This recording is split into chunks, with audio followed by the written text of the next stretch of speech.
کتنے لوگ ہیں جن کی فجر گزر جاتی ہے بستر پہ، زور گزر جاتی ہے پھٹے پہ گپوں میں، عصر گزر جاتی ہے چائے پینے میں، مغرب اور عشاء موبائل پہ لیٹے لیٹے بیت جاتی ہے، اور ان سے آپ گفتگو کریں تو وہ دانشور ہیں، آپ بات کریں تو پنچایت ختم کرنے والے لوگ ہیں، آپ ان سے بات کریں تو وہ عالمی سیاست پر نظر رکھتے ہیں، آپ گفتگو کریں تو شعور کی اعلیٰ گتھیاں سلجھاتے نظر آتے ہیں۔ خدا مجھے ایسی خدائی نہ دے کہ اپنے سوا کچھ دکھائی نہ دے۔ یہ غفلتیں ہیں، یہ شورش ہے، یہ اپنے منہ سے خود میاں مٹھو بننا ہے۔ اس غفلت کو تھوڑا سا توڑا جائے، ورنہ زنگ لگ جاتا ہے صلاحیتوں کو۔ جو لوگ تھوڑے دن موٹر سائیکل نہیں نہ چلاتے، ان کے لیے مشکل ہو جاتا ہے پھر اس کو سٹارٹ کرنا بھی۔ ہمارے استاد کہا کرتے تھے جو لوگ پڑھاتے نہیں انہیں کتابیں بھولنے لگ جاتی ہیں، جو لوگ کوئی کام کرتے نہیں پھر وہ آہستہ آہستہ وہ زنگ آلود ہو جاتا ہے، وہ کہتے ہیں اب نہیں ہو سکتا تم سے، اب مشکل ہے۔ سجنوں، دوستوں، بزرگوں، بھائیوں، جو لوگ شروع میں عبادتوں کے عادی نہیں ہوتے، وقت ضائع کرتے ہیں، بڑھاپے میں دل کرتا ہے توبہ ہو جائے، لیکن اپنے ماتھے کو سجدے کی عادت ہی نہیں ڈالی۔ یہ جسم جھکنا اس کا عادی نہیں ہوا کہ رب کی بارگاہ میں جھکے، اس کا مزاج ہی نہیں تہجد پڑھنے کا۔ سارا کچھ ہو جاتا ہے۔ میں نے سیاست کرنے والے، پنچایت ختم کرنے والے، چودراہٹ کرنے والے، وزاداری رکھنے والے راتوں کو تہجد پڑھتے بھی دیکھے ہیں۔ میں نے قرآن پاک سے پیار کرتے دیکھے ہیں، میں گواہ ہوں بہت سارے لوگوں کا۔ یہ کام ہو جاتا ہے، شرط یہ ہے کہ بندہ اپنی غفلت کی پٹی تھوڑی دیر کے لیے کھولے۔ دوسری بات یہ کہ ہم خوش فہمیوں میں بڑا زندہ ہیں، بڑا زندہ ہیں، بڑا اوہو، یعنی 2 4 5۔ کچھ لوگ کہتے ہیں اللہ کریم بڑا ہے۔ اللہ اگر کریم بڑا ہے نا میرے بھائی، تو نبی پاک صلی اللہ علیہ وسلم نے فرمایا وہ بڑا بیوقوف ہے جو خدا کی رحمت کی امید بھی رکھے اور اللہ کو ناراض بھی کرے، تو بیوقوف بندہ ہے۔ اگر وہ کریم ہے تو پھر تو محبت میں ہی اس کی بات مان، بات تو پھر بھی نہیں مان رہا۔ کچھ لوگ کہتے ہیں نبی پاک صلی اللہ تعالیٰ علیہ وآلہ وسلم شفاعت کریں گے۔ بھئی ہمارا تو سہارا ہی اس بات پہ ہے، حضور سفارش کریں گے، پر نبی پاک نے درجنوں جگہوں کہا ہے جو میرے طریقے پہ نہ چلے فلیس منا، مجھ سے نہیں۔ حضور نے فرمایا جو بڑے کی توقیر نہ کرے، چھوٹے پہ رحم نہ کرے، وہ مجھ سے نہیں۔ فرمایا جو ملاوٹ کرے وہ ہم میں سے۔ تو یہ حدیثیں بھی تو یاد رکھو نا۔ شفاعت کی بات انکار نہیں، حضور گناہگاروں کی ہی کریں گے، لیکن یہ حضور نے جو ہمیں اسباق پڑھائے یہ کس لیے پڑھائے؟ یہ بھی تو ہماری سمجھ کے لیے ہے نا۔ یہ ساری چیزیں ہم نے غفلت بنا کے اپنے اوپر اوڑھ لی۔ اور پھر سب سے بڑی بات یہ، جو لوگ جنت کے وارث اور مالک ہیں نا، کریم محبوب نے فرمایا یہ جو میری بیٹی فاطمہ ہے جنتی عورتوں کی سردار ہے، تو یہ تو جنت کی مالکہ اور وارثہ ہیں۔ وہ تو ساری رات ہی نماز پڑھتی تھی، تو سارا دن عبادت کرتی تھی۔ پاک سب سے زیادہ تو ان کو تھا، تو یہ تو 1 منٹ کے لیے مصلی سے جدا نہیں ہوئے۔ اور جنہوں نے صرف امید لگائی ہے، کوئی ان کے پاس ڈگری نہیں، وہ بن کے بیٹھ گئے ہیں۔ وہ کہتے ہیں جناب جنت مطلب ہم جسے کہیں گے معاذ اللہ وہ ہو جائے گا، دوسرے کو جانے دیتے ہیں۔ اپنی زندگی میں خوش فہمیاں نہ لائیں، یہ غفلت پیدا کرتی ہیں۔ غفلت بڑی خطرناک چیز کا نام ہے۔ جب بندہ غافل ہو جاتا، میں آپ سے ایک بات عرض کروں، حضرت عبداللہ ابن مسعود فرماتے ہیں کہ مومن رائی کے دانے کے برابر غلطی ہو جائے تو اسے لگتا ہے میرے سر پہ پہاڑ کھڑا ہے، اور فرمایا جو منافق ہوتا ہے نا وہ پہاڑ کے برابر گناہ کر کے کہتا ہے بات ہی کوئی نہیں، فلانا بھی کرتا ہے، یہ بھی کرتا ہے، ساری دنیا کر رہی۔ یہ نفاق کی علامت ہے، اگرچہ بعض نے اسے نفاق عملی کہا، اعتقادی نہیں کہا۔ عزیز دوست، جب آپ چھوٹی گناہ چھوٹی غلطی کرتے ہیں تو پھر وہ چھوٹی چھوٹی غلطیاں پہاڑ بنتی ہیں، چھوٹی چھوٹی۔ وہ حضور نے فرمایا نا جب تو ایک گناہ کرتا ہے تو تیرے دل پہ ایک دھبا لگتا ہے، نہ توبہ کرے تو دوسرا لگتا ہے، نہ کرے تو تیسرا، پھر دل کالا سیاہ ہو جاتا ہے۔ چھوٹی چھوٹی غفلتیں بڑی غفلتوں کو جنم دیتی ہیں، چھوٹی چھوٹی کمزوریاں بڑی کمزوریوں کو لے کے آتی ہیں۔ اسی طرح بخاری مسلم میں حدیث ہے، نبی پاک صلی اللہ تعالیٰ علیہ وسلم نے فرمایا کچھ لوگ کھلم کھلا گناہ کریں گے قیامت کے قریب، اعلانیہ۔ یا رسول اللہ صلی اللہ علیہ وسلم وہ کس طرح؟ تو حضور فرماتے ہیں انہوں نے رات کو غلطی کی تھی، رب نے ان کی غلطی پر پردہ ڈال دیا، انہوں نے سویرے اٹھ کے خود لوگوں کو بتانا شروع کیا اور دیکھا میں نے رات یہ کیا معاذ اللہ۔ فرمایا جب انہوں نے اللہ کے پردے کو کھولا تو پھر رب نے بھی ان کا پردہ کھول دیا۔ او میرے دوستو بتاؤ نا، جس کے رب پردے کھول دے پھر کون ہے جو اس کی پردہ داری کرے، کون ہے جو پردہ پوشی کرے؟ حضور فرماتے اس نے کھلم کھلا گناہ، فخر سے بتاتے ہیں لوگ یہ کرتا۔ میں بڑے ادب سے عرض کروں گا بزرگوں کی خدمت میں، جو بڑی عمر کے ہیں جن کی اب اولادیں ہیں، اگر ان کی زندگی میں کچھ ایسی کمزوریاں ہیں تو بچوں کو سمجھانے کے لیے بھی اس کو ڈسکس نہ کریں، ہم یہ کرتے تھے، ہم یہ کرتے تھے، اس کا کوئی فائدہ نہیں، یہ ہم کر کے دیکھا ہے سارا کچھ۔ نہ نہ نہ نہ، جس طرح گناہ ہے اس طرح گناہ کا اظہار بھی گناہ ہے۔ آپ ڈبل جرم کر رہے ہیں، آپ دلیر کر رہے ہیں سامنے والے کو کہ تو بھی کر، خیر ہے۔ بلکہ ایک نوجوان مجھے ایک دفعہ کہنے لگا جی ابا جی کہتے ہیں میں نے 35 سال یہ کام کیا ہے، یہ سب غلط ہے۔ تو میں نے ابا جی سے کہا چلو 15 کو سال مجھے بھی کر لینے دو، پھر میں بھی توبہ کر لوں گا۔ یہ ہم لوگوں کو دعوت دے رہے ہیں کہ غلط کام کرو۔ قرآن مجید کو آپ دیکھیں گے نا سورہ یاسین کے اندر، یہ بھلا کفر کیوں ہوتا تھا، منافقت کیسے پیدا ہوتی تھی، بت پرستی کیسے عام ہوتی تھی، دنیا کے اندر ستارہ پرست، سورج پرست، چاند کی پوجا کرنے والے یہ لوگ کیسے پیدا ہوتے تھے؟ غفلت کی وجہ سے۔ جیسے جیسے یہ اللہ کی بارگاہ سے دور ہوتے جاتے، یہ مختلف قسم کی عبادتوں میں، شرک میں، کفر میں مبتلا ہوتے جاتے۔ قرآن مجید سورہ یاسین کے اندر ارشاد فرماتا ہے کہ اللہ تبارک و تعالیٰ نے قرآن مجید کو اس لیے اتارا ہے لِتُنذِرَ قَوْمًا مَا أُنذِرَ آبَاؤُهُمْ، تاکہ آپ ان لوگوں کو ڈرائیں جن کے باپ دادا کو نہیں ڈرایا گیا، اور نتیجہ کیا ہوا؟ فَهُمْ غَافِلُونَ، وہ لوگ غفلت میں چلے گئے، ڈرایا نہیں گیا، سمجھایا نہیں گیا، کسی نے سبق نہیں پڑھایا۔ تو میں آپ سب سے گزارش کروں گا کہ خیر کی بات بتاتے رہیں، خیر کی بات کہتے رہیں۔ خیر کی بات جو ہوتی ہے یہ فائدہ کرتی ہے ہمیشہ، تو غفلتیں اپنی دور کرنی چاہیے۔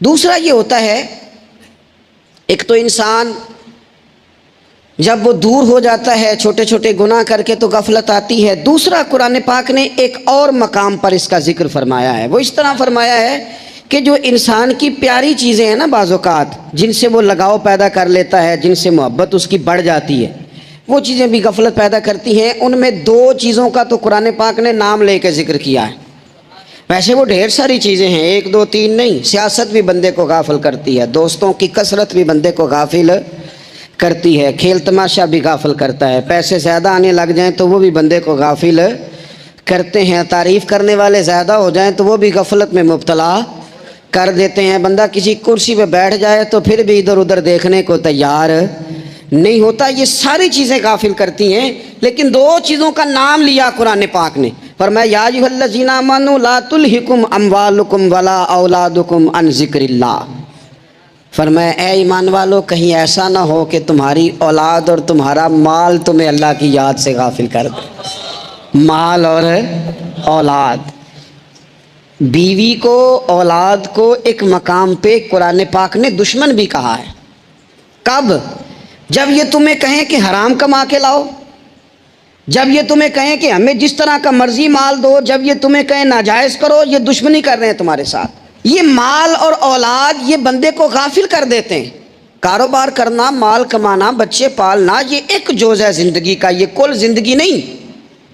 کل زندگی تو یہ ہے کہ آپ نے دین کے لیے کیا کیا، ملت کے لیے کیا کیا، ملک کے لیے کیا کیا، غریب کے لیے کیا کیا۔ کبھی کسی بندے نے جھونپڑیوں والوں سے پوچھا ہے کہ بارشوں میں تمہارا کیا حال ہوتا ہے؟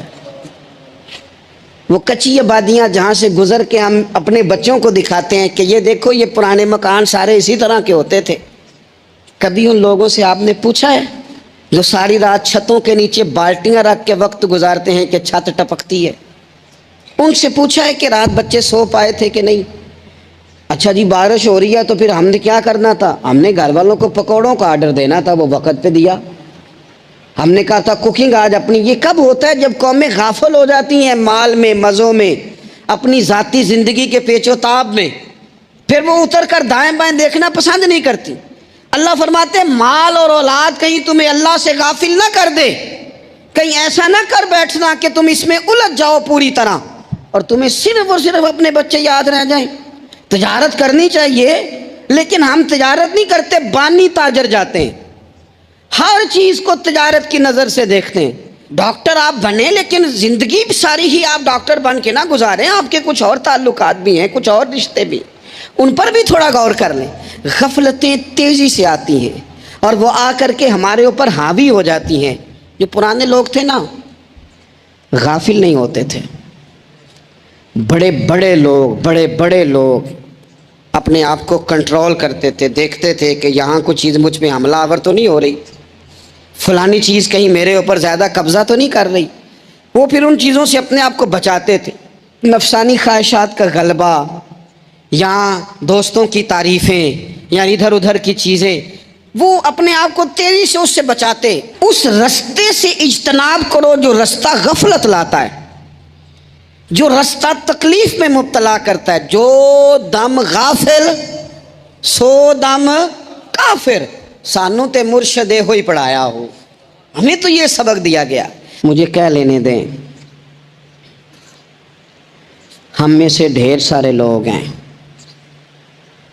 پلٹ کر اپنی زندگی دیکھیں، اپنے آپ پر غور کریں، تو ہم اتنے قابل تھے کہ شاید ہمیں کوئی اپنے دروازے پر چوکیدار بھی نہ رکھتا، لیکن جب اس نے نواز دیا تو ہمارے لہجے ہی بدل گئے، ہمارا انداز ہی کچھ اور ہو گیا۔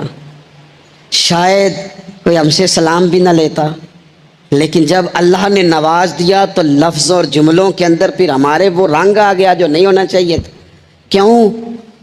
کہ مال آیا تو غفلت لایا۔ حضرت عمر فاروق کے زمانے میں جب مال آتا تھا تو وہ رویا کرتے تھے، فرماتے تھے جہاں جی آتا ہے وہاں غفلت بھی آتی۔ اپنی زندگی سے غفلت کا پردہ اٹھائیں۔ سو رہے ہیں، سارے جاگ جائیں، وقت تیزی سے گزر رہا ہے، بے قابو ہو گیا، ہم سے نہیں سنبھالا جاتا ٹائم، کب دن چڑھتا ہے کچھ پتہ نہیں چلتا، شام ہو جاتی ہے، ڈھیروں کام رہ جاتے ہیں۔ کئی لوگ تھے جن کا ارادہ تھا کہ پرسوں سے میں نے مسجد آنا ہے، میں نے نیک ہو جانا ہے، وہ نہیں آئے، موت ہی آئی۔ حضرت اسرائیل ہی آئے، بڑا پیار کیا فلانے نے، او ہو جی، بڑا ہی رو رہے تھے اس کے بچے۔ پھر کیا قبر پہ بیٹھے رہتے ہیں سارا دن؟ پھر کیا کیا انہوں نے بچوں نے؟ کسی نے کہا میں نے ساتھ جانا ہے؟ نتیجہ کیا نکلا؟ پیار کس بات کا تھا؟ حضرت عبداللہ ابن مبارک کا آخری وقت تھا تو اماں رو رہی، بہن رو رہی، بھائی رو رہے ہیں، بیوی رو رہی، بچے رو رہے ہیں، آخری ٹائم ہے۔ تو اماں سے کہنے لگے روتی کیوں ہو؟ کہنے لگی پتر بیٹے تو اور بھی ہیں، پر جس طرح دوائی تو لا کے دیتا تھا کوئی بھی نہیں دیتا۔ فرمانے لگے بہنوں سے اور بھائیوں سے تم کیوں روتے ہو؟ کہنے لگے تو موجود تھا تو ہمیں کوئی ڈر نہیں تھا، ہر مشکل میں تو پہنچ جاتا تھا۔ بچوں کی طرف دیکھ کے کہو تم کیوں روتے ہو؟ وہ کہنے لگے ابا جی ابھی تو ہمارے بیاہ ہونے تھے اور آپ جا رہے ہیں۔ بیوی سے کہا تو وہ کہنے لگی بادشاہی تو تیرے سر پہ تھی، یہ بچے پوچھیں گے مجھے؟ تو حضرت عبداللہ ابن مبارک نے سر سجدے میں رکھا اور کہنے لگے مالک میں سمجھ رہا تھا یہ مجھے رو رہے ہیں، یہ تو اپنی ضرورتوں کو رو رہے ہیں، میرا خیال تھا کہ میرے جانے کا انہیں ڈر لگا ہوا۔ نہ ان سب کو تو اپنا اپنا مسئلہ ہے کہ میرا کیا بنے گا تو میرا کیا بنے گا تو میرا کیا بنے گا، پھر کھول کے روئے اور سب کی طرف دیکھ کے کہنے لگے اور تمہارا تو مسئلہ پیچھے حل ہو ہی جائے گا، اکٹھے بیٹھے ہو، میں سوچ رہا ہوں قبر میں جاؤں گا تو میرا کیا بنے گا۔ رب کی بارگاہ میں حاضر ہونا ہے، سوال جواب ہونے ہیں، حساب دینا ہے۔ وہ مجھ سے کڑے سوالات پوچھے گا تو کتنا لئی تو پاپ کمائے، دس نہ ہن کتھے نہیں ہو تیرے کر دے، بلا ان کو تیرے حصے کا حساب۔ میرے عزیز، غفلت کی بکل کھول دینی چاہیے، وہ دروازہ بند کریں جہاں سے غفلت آتی ہے۔ خدا را کوئی نہیں، آپ یقین کریں، رسمی دعائیں رہ گئی ہیں، رسمی 2 موبائل ہاتھ میں پکڑے ہوتے ہیں، کل کے ٹائم پتر نے 2 موبائل اور 2 موبائل پکڑ کے وہ کہہ رہا ہوتا ہے مولوی صاحب بات دعا 5 منٹ اور لمبی کر دینا، دیگ میں ذرا دیر ہے۔ وہ تو ادھر بیٹھو، چھوڑ دیگ کو، تیرا تو باپ چلا گیا، رو بیٹھ کے مصلی پہ مالک سے کیا اسے معاف کر دے۔ اور تو آج ہی افسر بن گیا ہے، تیرے لہجے میں آج ہی کچھ اور آ گیا، تجھے تو 3 دن میں ہر شے بھول گئی، 3 دن میں ہی تو تیسرے دن اس طرح کے لفظ ادا کر رہا ہے کہ جن سے محسوس ہوتا ہے کوئی 2-4 دن بھی کوئی کہیں بیٹھ کے دعا کرتا ہے۔ اپنی غفلت کا دروازہ کھولیں، ورنہ اکثر آنکھیں تب کھلتی ہیں جب آنکھیں بند ہونے کا ٹائم آ جائے۔ ایک بات صرف اپنی زندگی میں طاری کر لیں، اس کو بھولے نہیں کبھی، اپنا حساب خود کریں۔ جس طرح ہم پیسے سارے دوستوں کے ساتھ ساری چیزیں ٹھیک ہیں، لیکن اگر ذاتی پیسے گننے ہوں تو وہ اندر سے لوگ دروازہ بند کر کے اپنے بال بچوں کے ساتھ گنتے ہیں، ان میں لوگوں کی شراکت داری پسند نہیں کرتے، چونکہ ذاتی مسئلہ ہے۔ اور ٹھیک ہے بات، بھائی کسی کا ذاتی مسئلہ ہے، وہ ٹھیک کر رہا ہے جو بھی کر رہا ہے۔ اس طرح جو ہمارے ذاتی معاملات ہیں نا، روحانی معاملات، اپنی نمازوں کا حساب کریں، اپنی گفتگو کا حساب کریں، اپنی سوچوں کا حساب کریں، حلال کھا رہے ہیں حرام کھا رہے ہیں خود حساب کریں، اکیلے بیٹھ کے حساب کریں، جان چھڑائیں تھوڑی دیر موبائل سے، تنہا بیٹھ کے تھوڑی دیر مراقبہ کریں، خدا کی نعمت کتنی ہے، جواب میں شکر ہمارا کتنا، اس کا حساب کریں، اپنا حساب کریں۔ اور حضرت عمر فاروق کا وہ جملہ یاد رکھیں، فرمایا کرتے تھے اپنا حساب کر لو اس سے پہلے کہ تمہارا حساب کیا جائے، یہ نہ ہو کہ پھر رب رسول حساب کریں اور تمہارے لیے مشکل ہو جائے۔ اپنا حساب کریں۔ زندگی کے معاملات میں جتنی غفلتیں ہیں، وہ مطلب میرے ابا جی کہا کرتے تھے پتر چھال مار کے نکلو بسترے چوں، تو وہ تھوڑا سا نا ایک دفعہ چھلانگ لگا کے باہر آئے، اور پہلا قطرہ ہی بننا ہوتا ہے بارش کا، اور کچھ بھی نہیں ہوتا، پہلا قطرہ بن جائیں، نکل آئیں، توڑ دیں وہ سارے بت جو ہمیں غفلت میں مبتلا کرتے ہیں۔ زندگی میں فیصلے جلدی کر لینے چاہیے، ہم فیصلے نہیں کر پاتے اور ٹائم ہمارے جانے کا آ جاتا ہے وقت۔ وہ ایک نوجوان نے ایک دفعہ لکھا تھا کہ میں نے اپنے گھر والوں سے کہا کہ اب میں نے داڑھی رکھنی ہے اور کچھ میں نے عبادات کی طرف سفر کرنا ہے، تو میری والدہ کہنے لگیں کہ پتر اجے ٹائم نہیں، تو کہتے ہیں میری اماں اسکول ٹیچر تھی، پڑھی لکھی تھی، میں نے کاغذ قلم لا کے والدہ کو دیا، میں نے کہا اماں مجھے آپ وہ ٹائم بتا دیں جو نیک ہونے کا ہے، میں پھر اس ٹائم ہی شروع کر لوں گا۔ تو کہتے ہیں میری اماں نے کاغذ قلم دیکھا اور میرا اندر کا جذبہ دیکھا تو ماں تھی نہ، رو ہی پڑی، کہنے لگی پتر رکھ تو میں تیرے لیے دعا کروں گی، اللہ تیری مدد کرے گا۔ تو ٹائم تو آ گیا ہے، وقت تو قریب ہے۔ اللہ فرماتے ہیں اقترب للناس حسابهم وهم فی غفلۃ معرضون۔ بس اس آیت کا ترجمہ کبھی نہ بھولنا، رب فرماتا ہے لوگوں کے حساب کا وقت قریب آ گیا ہے اور وہ ابھی بھی غفلت میں منہ پھیرے ہوئے ہیں۔ سیاستہ میں حدیث موجود ہے کہ صحابہ کرام علیہم رضوان فرماتے ہیں کہ ایک جنگ کا موقع تھا، تو وہ رستے بڑے سخت تھے، دشوار گزار گھاٹیاں تھیں، بڑی مشکل سے ہم نے وہ راہیں طے کی، ہمیں لگا کہ اس جہاد پر ہمیں بہت اجر ملے گا، اور پھر ہمارے دلوں میں یہ بھی خیال آتا تھا کہ فلاں فلاں فلاں فلاں تو صحابی آئے نہیں، وہ تو گھر میں رہے۔ اللہ کے محبوب صلی اللہ تعالیٰ علیہ وسلم نے ہمارے ان خیالات کو بھانپا اور کریم فرمانے لگے تمہیں اس جہاد پر بڑا اجر ملے گا، لیکن یاد رکھنا تمہارے کچھ بھائی ہیں جو گھروں میں بیٹھے ہیں، مجبوریوں نے، آزمائشوں نے، پریشانیوں نے، عذر نے انہیں آنے نہیں دیا۔ جتنا تمہیں صبر کر کے، مشقت جھیل کے، سفر کر کے جہاد کا ثواب ملے گا، اتنا ہی انہیں گھر بیٹھے بیٹھے بھی ثواب ملے گا۔ آئے نہیں، یہ کس بندے کا معاملہ ہے جو عذر والا ہے؟ اور اگر کسی کے اجتہاد میں غفلت ہو گئی، حضرت کعب بن مالک رضی اللہ تعالیٰ، یہ بھی صحیح بخاری میں، کل چلا جاؤں گا، حضور تو جہاد پہ چلے گئے لیکن اجتہاد میں غفلت ہو گئی، کل چلا جاؤں گا، پرسوں جاؤں گا، ترسوں، فرماتے ہیں میں جا ہی نہیں سکا، حضور واپس آ گئے۔ جن منافقوں نے جھوٹ بولے جا کے کہ یہ مسئلہ ہو گیا تھا، یہ مسئلہ ہو گیا تھا، ان کو تو مل گئی معافی، لیکن میں چونکہ مخلصین میں سے تھا خدا کے فضل سے، اور ہو گئی تھی غفلت، 50 دن نبی کریم مجھ سے ناراض رہے، 50 دن اللہ کے لیے کہ تو رب کے رستے میں جہاد کرنے نہیں آیا، 50 دن حضور ناراض رہے۔ فرماتے تھے مدینے کی گلیاں میری تھیں، سب میرے اپنے تھے، پر کریم جو ناراض تھے تو کوئی پھر سلام بھی نہیں لیتا تھا۔ مجھے یوں لگتا تھا کہ مجھے دیکھ کر ہوائیں اور فضائیں بھی رستے بدل جاتی ہیں۔ 50 دن میں مسجد میں آتا تھا، جب میں چہرہ ادھر کرتا تو حضور مجھے دیکھتے، اور جب میں حضور کو دیکھتا تو کریم چہرہ بدل لیتے، میں ویکھاں تے یار نہ ویکھے، تے جدوں نہ ویکھاں ادوں ویکھے۔ ایڈے نصیب کتھوں تتڑی دے میرے وچ ویکھن دے ویکھے، غلام فریدہ بوئے یار دے مرنا ہے پاویں ویکھے یا نہ ویکھے۔ ختم ہو گئی بات۔ حضرت کعب بن مالک کہتے ہیں 50 دن کے بعد پھر رب کریم نے میری توبہ قبول کی اور مدینے والے رسول نے اعلان فرمایا، جو عذر کی وجہ سے نہیں جا سکے، مجبوری سے، انہیں گھر بیٹھے بیٹھے ثواب ہے، لیکن جن کے اجتہاد میں غفلت ہوئی، سمجھنے میں غفلت ہوئی، کل پرسوں ترسوں چلے جائیں گے، ان سے 50 دنوں کی ناراضگی ہے۔ ایک ہوتی ہے انسان کی مجبوری، معذوری، عذر، ایک ہوتی ہے اس کی لاپرواہی۔ ان دونوں چیزوں میں زمین و آسمان کا فرق ہے۔ یہ جو لاپرواہی ہوتی ہے یہ کسی بھی شخص سے منسلک ساری چیزوں کو ہی خراب کر دیتی ہے۔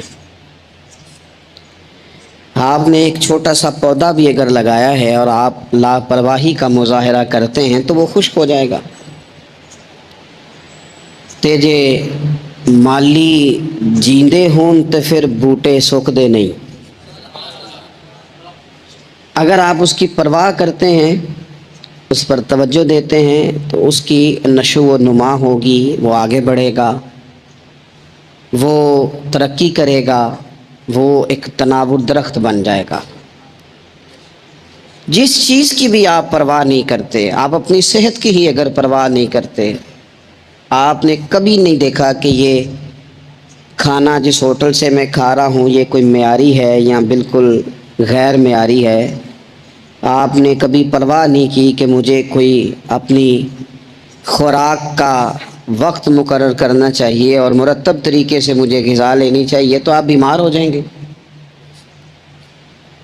لاپرواہی آپ کسی چیز کی بھی کریں، غفلت آپ کسی چیز پر بھی کریں، بات کو شخص آپ کو سمجھا رہا ہوتا ہے، آپ کو گھر والے کوئی بات کہہ رہے ہوتے ہیں، لیکن چونکہ آپ غیر حاضر ہیں، لاپرواہی سے سن رہے ہیں، غفلت سے سن رہے ہیں، تو آپ کو پوچھنا پڑتا ہے کیا کہا تھا آپ نے؟ کیوں بھلا یہ ہوتا ہے کہ آپ غفلت میں تھے۔ یہ جو غفلت ہے نا، غفلت یہ بڑی نقصان دہ چیز ہے۔ یہ انسان سے تعلق رکھنے والی ہر چیز کا برا حال کر دیتی ہے۔ ہم نہ تو اب کمزور ہیں، نہ ان پڑھ ہیں، نہ چھوٹے ہیں، نہ جدید دور کے تقاضوں سے ہم نا آشنا ہیں۔ کسی شخص سے بھی آپ گفتگو کریں گے تو اللہ کے فضل سے وہ ڈھیر ساری چیزوں کا ادراک رکھتا ہے، سمجھ رکھتا ہے، شعور رکھتا ہے۔ وہ آپ کے ساتھ جب گفتگو کرتا ہے تو محسوس ہوتا ہے کہ وہ ساری چیزوں کو سمجھ رہا ہے، خطرات سے بھی آگاہ ہے، خوشخبریوں سے بھی آگاہ ہے، آنے والے وقت میں کون سی چیزیں نقصان کا باعث بن رہی ہیں اور کون سے پھول خوشبو دینے جا رہے ہیں، وہ سب چیزوں کو جانتا ہے۔ لیکن اس کے باوجود جو اتنی زیادہ کمزوری امت میں آ گئی ہے، اس قدر زیادہ ٹوٹ پھوٹ کا جو ہم شکار ہیں، تو زیادہ تر مسئلہ ہماری لاپرواہیوں کا ہے، ہم غفلتوں کا شکار ہیں۔ غفلت ایک خوفناک چیز کا نام ہے، یعنی جو بندہ پرواہ نہیں کرتا، توجہ نہیں دیتا، خیال نہیں کرتا اپنی ذمہ داریوں کا، وہ شخص فساد کا باعث بنتا ہے، وہ نقصان کرتا ہے، وہ اذیت ناک حد تک چیزوں کو لے جاتا ہے۔ آپ کو بہرحال پرواہ کرنی پڑتی ہے۔ یہ جس دور میں میں اور آپ ہیں نا، یہ لہو و لعب کا دور ہے، کھیل تماشے کا۔ کھیل تماشا ہمیشہ انسان کو لاپرواہ کر دیتا ہے۔ آپ دیکھ لیں، کل تک کھیل تماشا کسی گراؤنڈ میں جا کر کسی آلے کے ساتھ کھیلا جاتا تھا، وقت نکال کے لوگ جاتے تھے، کچھ دیر کے لیے ان کا ذہن تقسیم ہوتا تھا، گھر لوٹتے تھے، اپنی ڈیوٹی کرتے تھے۔ اب کھیل تماشے ہماری جیبوں میں آ گئے، چھوٹا آدمی، بڑا آدمی، اس سے بڑا آدمی، وہ سب اس کھیل تماشے میں مبتلا ہیں، اور وہ مذاق کی کیفیت اتنی دور چلی گئی ہے، میں بڑی معذرت کے ساتھ یہ بات عرض کرنے لگا ہوں کہ بعض اوقات بڑے بھی اس چیز کا شکار ہو کر اس طرح کی بات کرتے ہیں کہ چھوٹے ادھر ادھر دیکھ رہے ہوتے ہیں کہ کیا اس کو یہ بات کرنی چاہیے تھی، لیکن چونکہ ساری رات ساری صبح لگ ہی اس کھیل تماشے میں گئی ہے، لہو و لعب میں گئی ہے، مزاج بن گیا ہے، قوم سنجیدہ نہیں رہی۔ آپ کسی شخص سے بھی بات کر رہے ہوتے ہیں تو وہ چاہتا ہے کہ کچھ دیر میں گپ شپ کروں، کھیل تماشا کروں، شغل مغل کروں، میں گزر جاؤں۔ سنجیدگی فکر، مزاج کا ٹھہراؤ، اور درویشوں نے تو شکوہ کیا ہے کہ عمر بیت گئی، لوگوں کی عمر بیت گئی، ہڈیاں کمبن، گوڈے کھڑکن، اڑ گیا لک تیرا، اجے بھی گناہ تو باز نام ہے، واہ واہ مرد دلیرا۔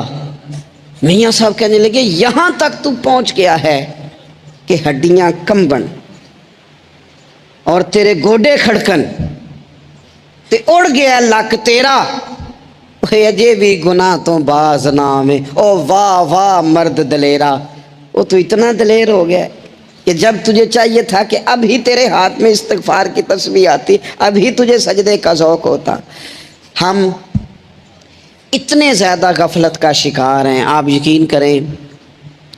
دیکھو، معافی ہوتی ہے عذر کی، معافی ہوتی ہے معذوری کی۔ کچھ لوگ ساری زندگی دلیلیں ہی تلاش کرتے رہتے ہیں، کہتے ہیں کہ میں 15 دفعہ گیا ہوں، 90 باتیں میں نے دیکھ لی ہیں، وہ ٹھیک ہیں، اب میں نے 20 دفعہ اور جانا ہے اور باقی 10 کی بھی تحقیق کرنی، اور اس کے بعد میں پورا مرید ہوں، اور اس کے بعد میں پورا دیوانہ ہوں۔ تو آپ تحقیق کرتے رہیں، وقت تو بیت گیا، ٹائم تو گزر گیا، لینے والے تو لے کے چلے گئے۔ حضور سید عالم صلی اللہ علیہ وسلم نے اعزاز کے طور پر اس بات کو بیان کیا، اس کو بطور خوبصورتی اور بطور ایک حسن کے بیان کیا۔ فرمایا میں نے جس کے سامنے دین پیش کیا اس نے دلیل مانگی، جس کے سامنے دین پیش کیا اس نے دلیل مانگی، جس کو دین کی بات بتائی اس نے دلیل مانگی، یہ میرا ابو بکر ہے۔ فرمایا میں نے دین پیش کیا، اس نے دلیل مانگی، کوئی نہیں کلمہ پڑھ کے مسلمان ہو گئے۔ وہ تو ابھی بہت سارے لوگ کرامتوں کا انتظار کر رہے ہیں، ابھی بڑے سارے لوگ ہیں جن کو خواب میں آ کے کسی نے کہنا ہے۔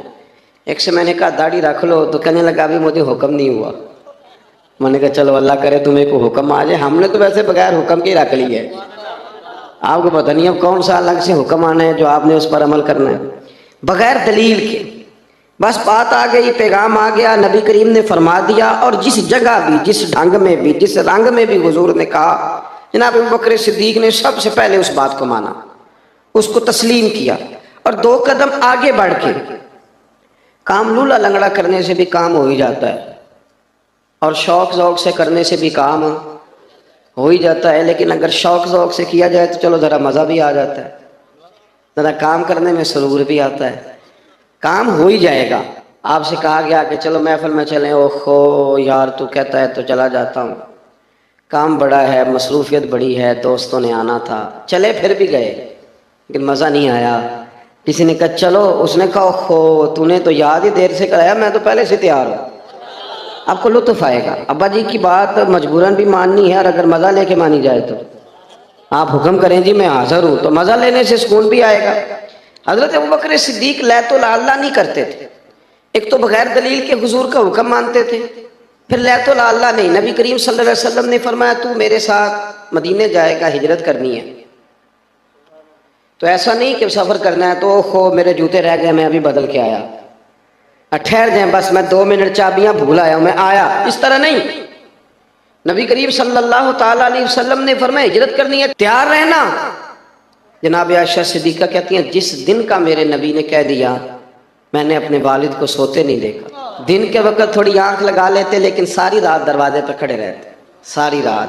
یہ ذوق ہے، یہ شوق، اور ایسا بھی نہیں کہ منٹ منٹ پہ فون کر کے پوچھا جائے کہ کدوں کو جانا ہے، ایسا بھی نہیں، آ کے پوچھا نہیں، ایک دفعہ کہہ دیا سو کہہ دیا۔